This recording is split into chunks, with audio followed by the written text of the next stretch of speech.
Selamat sejahtera kepada semua.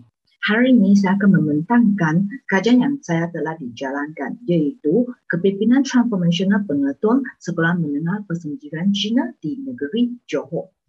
Nama saya Gan Chaisha daripada Fakulti Pendidikan Universiti Kebangsaan Malaysia.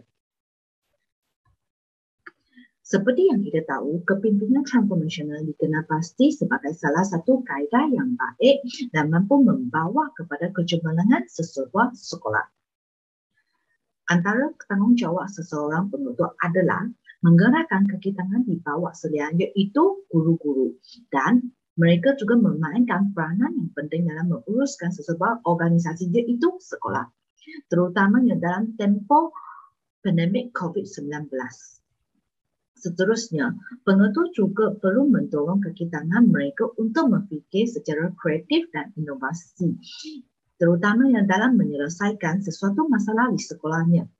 Akhirnya, pilihan yang bijak oleh pengetua akan berjaya memengaruhi kaki tangan sekolah, di mana akhirnya akan mampu membawa sekolah ke arah yang lebih cemerlang. Melalui kajian-kajian lepas, kami mendapati kepimpinan transformasional merupakan kepimpinan yang terbaik. Dan terdapat 3 pernyataan masalah dalam kajian ini. Mari kita melihat. Masalah yang pertama adalah kajian kepimpinan transformasional tentang sekolah menengah persendirian Cina kurang dijalankan. Dengan kata lain, bilangan kajian yang berkaitan dengan sekolah menengah persendirian Cina juga terhad. Ini yang sebab kenapa kajian ini perlu dijalankan. Yang kedua, sebahagian pengetua dan guru di sekolah tidak mempunyai ijazah atau diploma dalam bidang pendidikan. Ini merupakan salah satu perbezaan yang agak serius jika berbanding dengan sekolah swasta dengan sekolah awam. Bagi sekolah awam, memang 100% guru mesti mempunyai ijazah pendidikan. Dan ini adalah sebab-sebab kenapa kajian ini perlu dijalankan juga. Yang ketiga, seperti yang kita tahu, sekolah menengah persendirian Cina merupakan sekolah yang tidak menerima bantuan kewangan daripada kerajaan dan mereka perlu mendapatkan bantuan daripada masyarakat tempatan atau masyarakat Cina. Dan bahasa utama yang mereka digunakan adalah bahasa Cina dan mereka akan menjalankan peperiksaan UEC. Dan ini terdapat terdapatkan latar belakang dan persekitaran yang berbeza, dan ini akan membawakan kepimpinan yang tidak sama juga sekiranya berbanding dengan sekolah awam juga. Ini adalah terdapat tiga pernyataan masalah dalam kajian ini. Dan kepimpinan yang digunakan dalam kajian ini adalah kepimpinan transformasional. Diubah suaikan oleh Burns dan Bass pada tahun 1978 dan 1985. Terdapat 4 dimensi. Dimensi yang pertama adalah pengaruh idea. Pengaruh idea maksudnya setiap pengetua mesti mempunyai kekuatan dan keyakinan memengaruhi tingkah laku guru-guru di sebuah sekolah. Yang kedua, motivasi inspirasi. Ini maksudnya pengetua perlu memberi inspirasi atau motivasi kepada guru semasa menjalankan tugas atau menjalankan pengajaran di sekolah juga. Yang ketiga, rangsangan intelektual. Ini maksud seseorang pengetua sudi mengambil risiko atas sesebuah perancangan dan mereka perlu mengarahkan guru sentiasa berfikir luar kotak dan memberikan pandangan juga. Keempat, pengembangan individu. Ini maksudnya pengetua mesti mempunyai sokongan emosi kepada gurunya. Ini adalah 4 dimensi bagi kepimpinan transformasional. Bagi kajian-kajian lepas, kami mendapati kepimpinan transformasional merupakan kepimpinan yang sering dibincang dan sentiasa diamalkan oleh pengetua sejak kebelakang ini. Melalui kajian-kajian lepas, kami mendapati kepimpinan transformasional memang mempunyai keberkesanan kepada organisasi sesebuah sekolah. Dan kepimpinan transformasional akan membantu atau meningkatkan prestasi kerja guru secara tidak langsung. Seterusnya, pengetua yang mengamalkan kepimpinan ini sentiasa akan mengalahkan guru memberi pandangan supaya mereka dapatkan menggelarkan suara mereka atau pandangan mereka semasa bersuara atau bagi sesuatu aktiviti.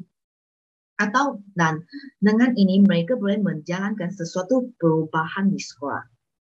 Keempat, kepimpinan transformation akan memberi fokus yang tinggi terhadap pentadbiran sekolah supaya mencapaikan objektif organisasi atau visi-misi di sebuah sekolah juga.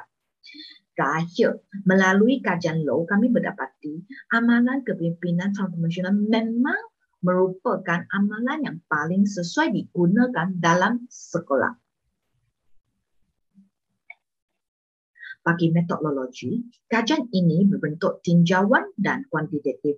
Dan lokasi kajian dipilih adalah Sekolah Menengah Persendirian Cina di negeri Johor. Mengapa negeri Johor dikenali sebagai lokasi kajian? Ada dua sebab.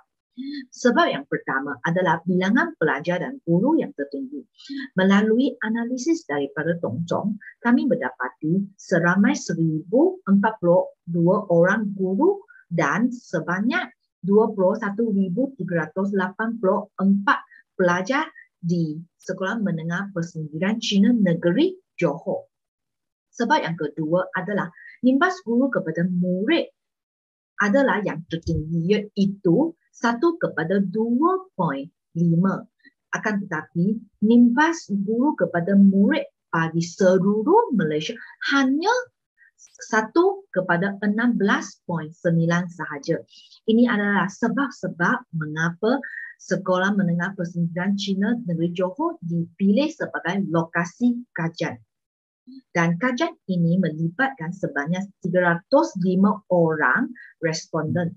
Dan kajian ini akan menganalisis melalui deskriptif dan menggunakan SPSS version ke-22. Dan kajian ini akan mengujikan tahap kepimpinan transformational di sekolah tersebut juga. Bagi dapatan kajian, kami boleh melihatkan demografi. Bagi demografi, kami mendapatkan sebanyak 189 responden mempunyai ijazah sarjana muda bukan pendidikan. Ini bermaksudnya seramai 189 orang tidak mempunyai ijazah atau profesion dalam pendidikan seperti dalam penyataan masalah. Dan kami boleh melihat di seluruh negeri Johor, terdapat 62% tidak mempunyai ijazah dan bermaksudnya dah lebih daripada 50%. Dan situasi ini memang tidak berlaku di sekolah awam dan ini adalah salah satu perbezaan. Dan sekolah swasta mereka memang akan ambil guru yang mempunyai bidang-bidang atau ijazah yang berkaitan walaupun mereka tidak mempunyai profesional pendidikan. Bagi menangani masalah ini, kebanyakan sekolah akan memberi kursus secara intensif kepada guru supaya meningkatkan teknik pengajaran setiap guru. Dan ini adalah salah satu usaha dari Tong Chong untuk menjurangkan bilangan guru yang tidak mempunyai ijazah pendidikan. Dan kursus itu guru-guru perlu menjalankan selama 2 tahun dan memfahami apakah teknik-teknik pengajaran di sekolah juga. Bagi kepimpinan transformational, kami mendapati di Sekolah Menengah Persendirian Cina berada pada tahap yang tinggi dan min yang secara keseluruhan adalah 3.62. Tetapi bagi 4 dimensi, iaitu dimensi merangsang intelektual, penimbangan secara individu, motivasi integrasi dan pengaruh idea. Pengaruh idea merupakan dimensi yang utama di sekolah tersebut, iaitu mempunyai min sebanyak 3.71. Dan keputusan ini atau dapatan kajian ini dah mendapatkan serari dengan kajian yang dijalankan tahun lepas di Sekolah Menengah Persendirian Cina Pulau Pinang. Dan bukan di sekolah swasta sahaja. Dan kajian ini serari dengan kajian-kajian yang telah dilakukan di sekolah awam, contoh SMK, SK, SJKC juga. Ini mendapati Sekolah Persendirian Cina memang mengamalkan kepimpinan ini.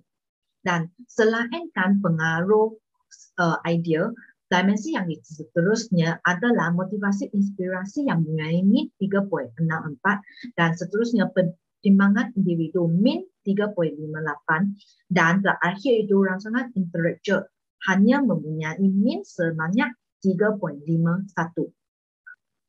Walaupun sebahagian pengetua dan guru-guru mereka tidak mempunyai ijazah dalam pendidikan, tetapi pengetua-pengetua di sekolah tersebut masih mengamalkan kepimpinan transformational. Dan ini telah mendapatkan situasi yang agak baik walaupun mereka tidak menjalankan profesional berkaitan dengan pendidikan. Tetapi mereka akan tetap mengamalkan kepimpinan ini supaya sekolah itu boleh membawa ke arah yang lebih cemerlang. Secara kesimpulannya, kajian ini dapat memberi inspirasi kepada Tongchong untuk menggagalkan dan meningkatkan amalan kepimpinan transformational dalam kalangan pengetua. Dan ini bukan fokus kepada sesetengah negeri saja, tapi perlu dijalankan di seluruh Malaysia. Hanya demikian kerana di seluruh Malaysia setiap negeri mesti ada sekolah menengah persendirian Cina. Seterusnya, kajian ini harap memberi nilai tambah kepada literatur bidang kepimpinan pengetua dan memberaskan pengetahuan dalam literatur juga. Ini demikian kerana bilangan kajian yang berkaitan dengan sekolah menengah persendirian Cina agak terhad dan susah untuk dijumpai. Dan harap ini boleh memberi kesedaran kepada penyelidik yang lain supaya menjalankan kajian yang berkaitan. Terakhir, kajian ini diharap dapat membantu penyelidik menjalankan negeri lain supaya membandingkan kepimpinan transformational pengetua sekolah menengah persendirian Cina di seluruh Malaysia. Okey, sekalian, terima kasih.